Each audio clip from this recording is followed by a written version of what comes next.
Спешъл поздрави за павката.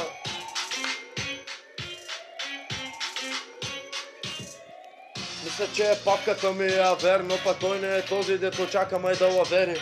Всеки се звери, да прави са на велик, аз потиквам тука с папката да правим порно клип.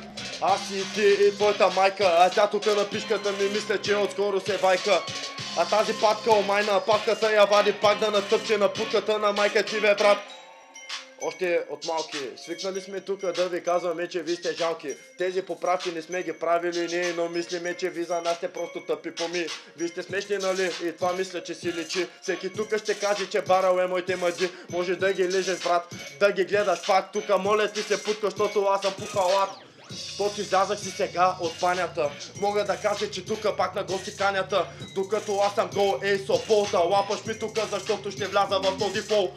А ти си готин, брат, и леко як. Правиш ми се на нетепеняга, мисля пак, но пак няма това да стане. Пешката ще ти покаже, ще те разкатае пак и от рапа ще те откаже. Ще те смеля, ще те гледам ти, тука ще те целя. Ще ти правя мозъчна повреда и пак отивам да си взема. Джонка не бяло, защото не е тази схема. Тя ни поправя.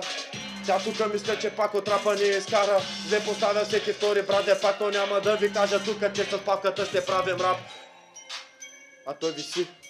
Тука май на всички те пари. Кой е той? Всеки знае, че бе мой. Той е този, дето идва тука, прави се на кой е той. Но пък брат, кой си ти? Ти си леко смешен, личи си пак на Л. Вие сте добри, но ние сме по-добри. Винаги когато видим всичко сме ви вземали. Отказани в джаза.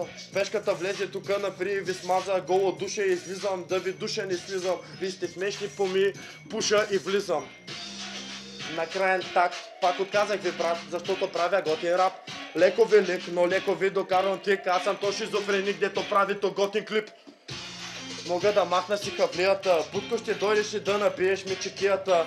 Падна ча, епал съм я, защото аз пешката ще ви пея тук по-мадя. Гол в нас, мен не ме е бе, защото, братле, аз съм си сам, ме. И пак много добре, тука получи се, защото пешката помлява ви, бе. Бе. И добре. Тук баджаците да гледате пак за малко. Моля ти се, накрая ще вземеш да викаш как е татко. Еш матко, рапа свърши, а пешката тука по гол гъз ви кърши.